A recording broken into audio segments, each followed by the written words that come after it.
Hello everyone, कैसे हैं आप सब। आई होप कि आप सब अच्छे होंगे। आज की वीडियो बहुत ही ज़्यादा यूज़फुल है आप सब लोगों के लिए। अगर आप बिगनर हैं तो भी आपके लिए बहुत ही ज़्यादा यूज़फुल होने वाली है ये वीडियो, क्योंकि आज की वीडियो में मैं आपको पूरे ब्लाउज़ की कटिंग और स्टिचिंग बताऊंगी, और वो भी कॉट कॉलर के साथ। तो इससे अगर आपने ये वीडियो एंड तक देख लिया तो आप किसी भी सूट में कोई भी ब्लेज़र आप बना सकते हैं, और कॉट कॉलर तो आप बहुत ही आसान तरीके से बना सकते हैं।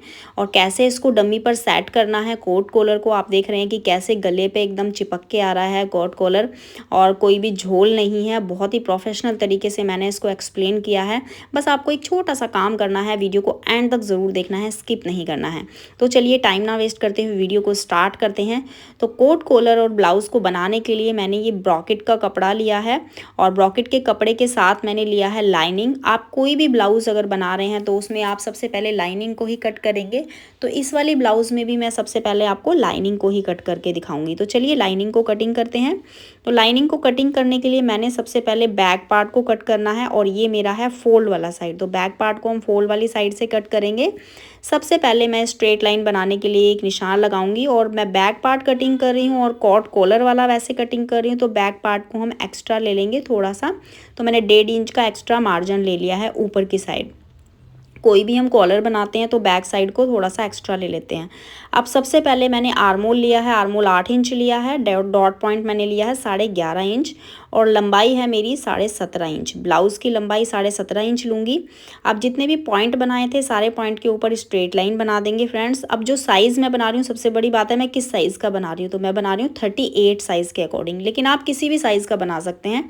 अब देखिए शोल्डर मैंने 8 इंच लिया है, तो मेरा शोल्डर 16 इंच है। आपका जो भी साइज़ है शोल्डर का उसको आप 2 से भाग दे दीजिए, और जो भी आपका आएगा वो आप यहाँ पर ले लीजिए। तो मेरा जैसे 16 इंच था तो मैंने 2 से भाग दे दिया, तो मेरा यहाँ पर 8 इंच आ गया है। तो मैंने दोनों साइडों में 8-8 इंच ले लिया है। अब उसके बाद मैं यहाँ पर चेस्ट का निशान लगाऊंगी। तो जैसा कि मैंने आपको बताया था मेरा चेस्ट का साइज़ है 38। अब उसको मैंने 4 से भाग दिया, और जो भी मेरा आया आंसर उसको मैंने ½ इंच प्लस कर दिया, और मेरा आ गया है यहाँ पर 10 इंच। तो मैंने नीचे से भी 10 इंच लिया है, ऊपर से भी 10 इंच ले लिया है, और दोनों मार्किंग को बिल्कुल स्ट्रेट लाइन से मिला दिया है। तो यहाँ पर मैंने मार्जिन भी उसी के साथ ले लिया है। तो आप 1.5 से 2 इंच का मार्जिन लीजिए, उससे ज़्यादा नहीं लीजिए। अब उसके बाद बैक पार्ट में जो प्लेटें डालते हैं उस प्लेटों का हम मार्किंग लगाएंगे। तो प्लेटों की चौड़ाई मैंने ले ली है 5 इंच। प्लेटों की चौड़ाई 5 इंच लेने के बाद मैं यहाँ पर बिल्कुल इस तरीके से दोनों निशानों को मिला दूंगी, वो भी स्ट्रेट वाले स्केल से। अब उसके बाद हम आर्मोल की मार्किंग करेंगे। तो आर्मोल की मार्किंग करने के लिए जो हमने स्ट्रेट लाइन बनाई थी आर्मोल वाली, उसके बिल्कुल सेंटर पॉइंट से आपको चेस्ट पॉइंट तक राउंड शेप में मिलाना है।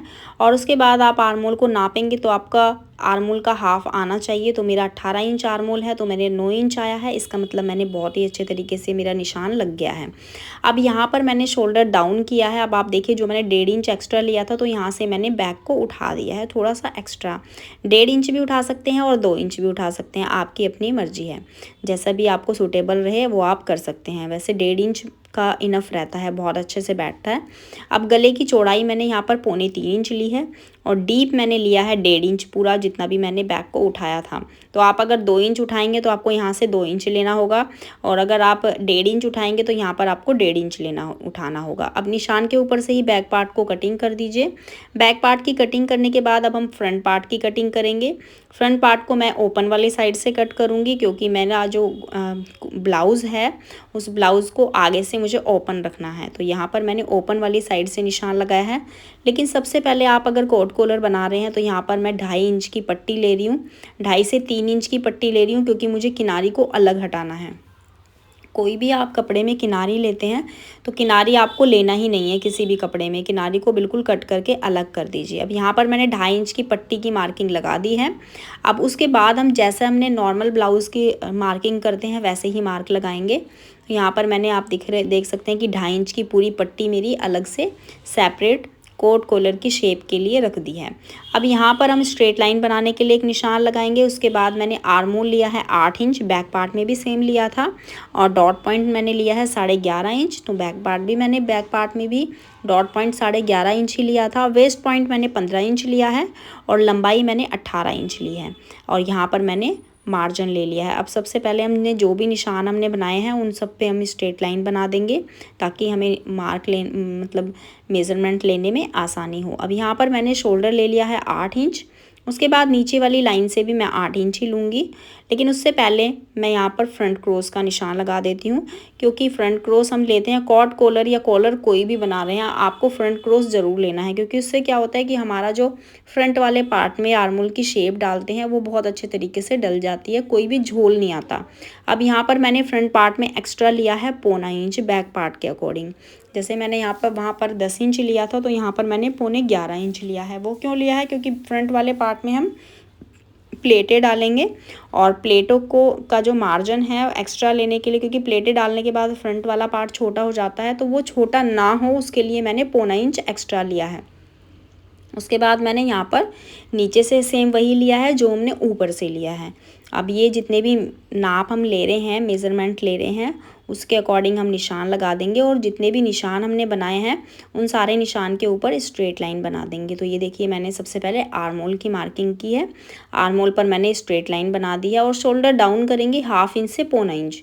तो यहाँ पर मैंने 0.25 इंच का शोल्डर डाउन किया है। अब उसके बाद फ्रंट पार्ट में जो हम डॉट डालते हैं वो डॉट का निशान लगाऊंगी। तो यहाँ पर मैंने डॉट की चौड़ाई 5 इंच ले ली है, और दोनों निशानों को इस तरीके से स्ट्रेट लाइन से मिला दिया है। अब स्ट्रेट लाइन से मिलाने के बाद हमने दोनों साइडों में मैंने 0.25 इंच का मार्जिन लिया है डॉट के लिए, और यहाँ पर मैंने साइड की फिटिंग के लिए भी 1.5 इंच का मार्जिन ले लिया है। अब देखिए मैंने आर्मोल का निशान तो लगाया है, लेकिन मैंने यहाँ पर आर्मोल पे डॉट डाली है, लेकिन मैं पहले यहाँ पर आर्मोल को कट करूँगी, उसके बाद मैं डॉट का निशान लगाऊंगी। तो आप देखिए कि ये डॉट को मैंने इस तरीके से यहाँ पर फोल्ड कर दिया है। अब फोल्ड करने के बाद मैं यहाँ पर आर्मोल की शेप डालूंगी। वो क्यों डालते हैं इसका भी एक रीज़न है, क्योंकि जब भी आप आर्मोल की शेप डालने के बाद डॉट डालते हैं तो आपकी जो आर्मोल है उसकी शेप ख़राब हो जाती है। आपने देखा भी होगा, या फिर आप एक बार ज़रूर ट्राई करके देखना, इस चीज़ का शायद आपने ध्यान दिया हो या ना दिया हो, लेकिन जब भी आप आर्मोल को कट करते हैं और उसके बाद डॉट डालते हैं तो शेप ख़राब हो जाती है। मेरा तो एक्सपीरियंस बहुत ही ख़राब रहा है इसके साथ। तो अब मैंने क्या किया है, ये यहाँ पर डॉट डाल दी है, और डॉट डाल के हम यहाँ पर आर्मोल की शेप डालते हैं, तो आपकी डॉट जो है वो भी ख़राब नहीं होगी, और आपके आर्मोल का शेप भी ख़राब नहीं होगा, और फिटिंग तो बहुत ही अच्छी आती है। आप एक बार ज़रूर ट्राई करना और कमेंट करके मुझे ज़रूर बताना। उसके बाद मैं यहाँ पर गले की चौड़ाई ले रही हूँ। जैसा मैंने बैक पार्ट में लिया था वैसे ही गले की चौड़ाई लेनी है। लंबाई थोड़ी सी ज़्यादा लेनी है, तो मैंने यहाँ पर 3 इंच की लंबाई एक्स्ट्रा ले ली है।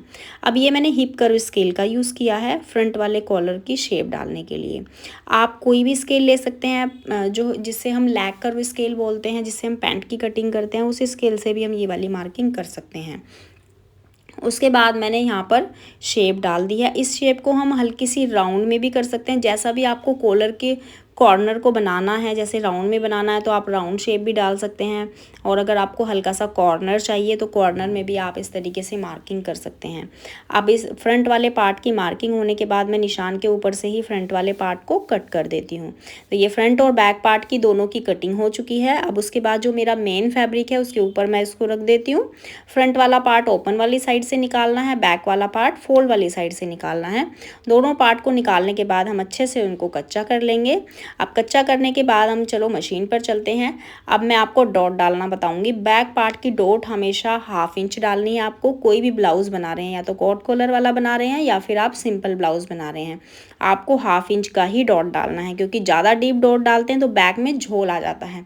फ्रंट वाले पार्ट में आपको ज़्यादा डीप डॉट डालना है, वो भी मैं अभी आपको बता देती हूँ। ये देखिए, ये मैंने दोनों साइडों से 0.25 इंच लिया है। तो यहाँ पर मार्क के ऊपर से ही बिल्कुल इस तरीके से आप सिलाई को चलाएंगे।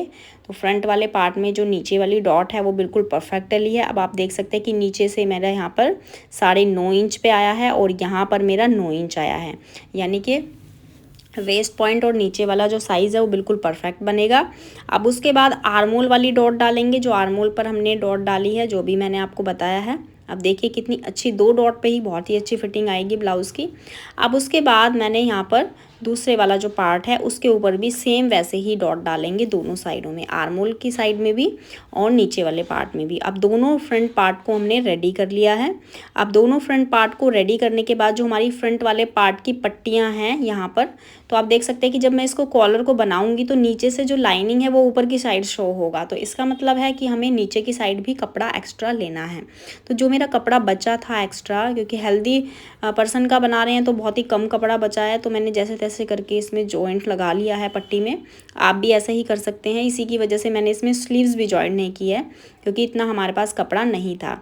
तो आप देख सकते हैं कि मैंने दोनों साइडों में यहाँ पर पट्टियाँ कटिंग कर ली हैं। अब जो ये पट्टियाँ हैं उसको कैसे हमें जॉइंट करना है, आपको किनारे पे इस तरीके से सीधे वाली साइड रखना है और उसको उल्टे वाली साइड फोल्ड कर देना है।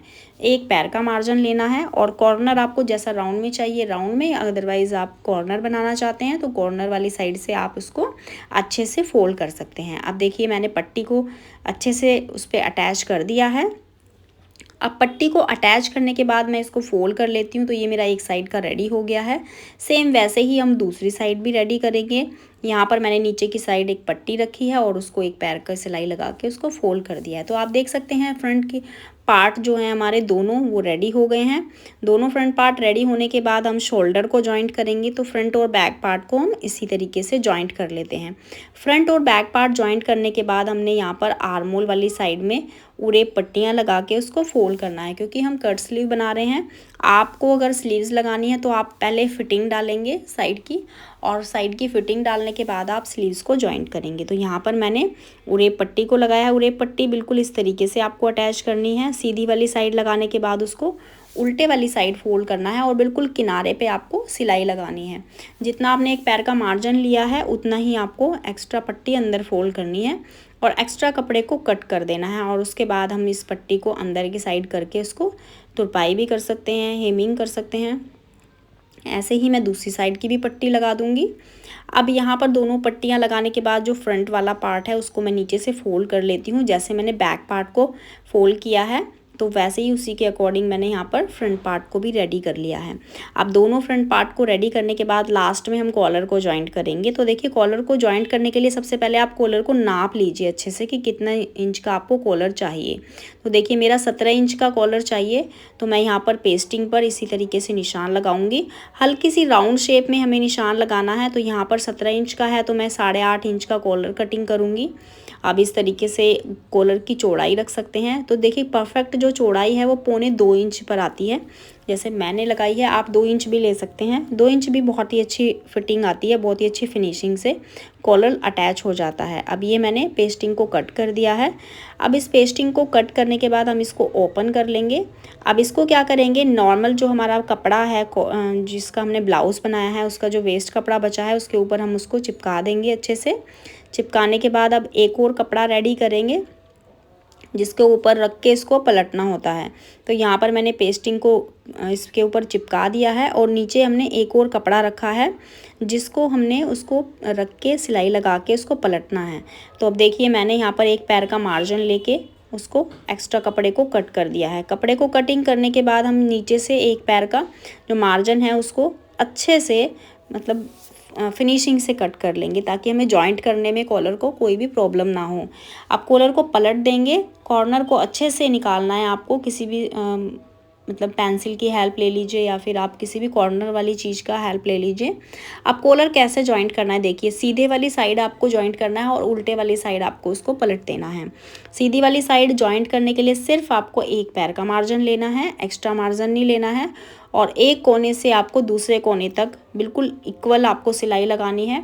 और कॉलर के जो सेंटर वाला पॉइंट है, कॉलर के सेंटर में एक छोटा सा कट लगा लीजिए या तो, और जो आपके ब्लाउज़ का बिल्कुल बैक पार्ट में जो सेंटर होता है उसको, दोनों सेंटर को आपस में आपको अच्छे से मिलाना है। और उसके बाद आपको जो हमारा कॉलर है उसको पलट देना है और फिनिशिंग से बिल्कुल आपको किनारे पर, कॉलर के एकदम किनारे पे आपको सिलाई लगानी है। तो देखिए हमारा जो कॉलर है वो पूरा अच्छे से रेडी हो गया है और हमारा ब्लाउज़ भी पूरा रेडी है। अब रेडी होने के बाद आप कुछ भी नहीं करेंगे, सिर्फ आपको क्या करना है, डम्मी के ऊपर रख के उसको ब्लाउज़ को सेट करना है कॉलर को।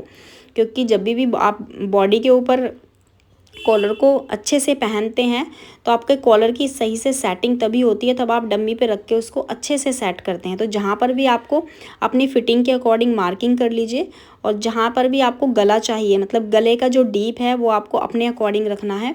जितना भी आपको गला चाहिए उसी के अकॉर्डिंग आप कॉलर को फोल्ड करेंगे।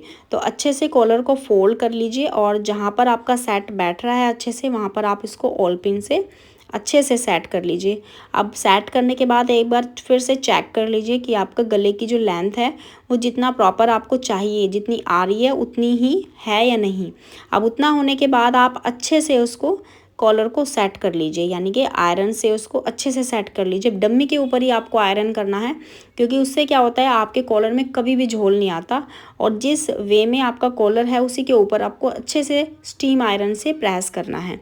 तो आई होप फ्रेंड्स कि आपको ये वीडियो अच्छा लगा हो। अगर आपको ज़रा सा भी वीडियो अच्छा लगा हो तो वीडियो को लाइक ज़रूर कर देना, और चैनल को सब्सक्राइब करना ना भूलना। तो फ्रेंड्स मिलती हूँ आपसे ऐसी ही नई वीडियो में, तब तक के लिए बाय बाय।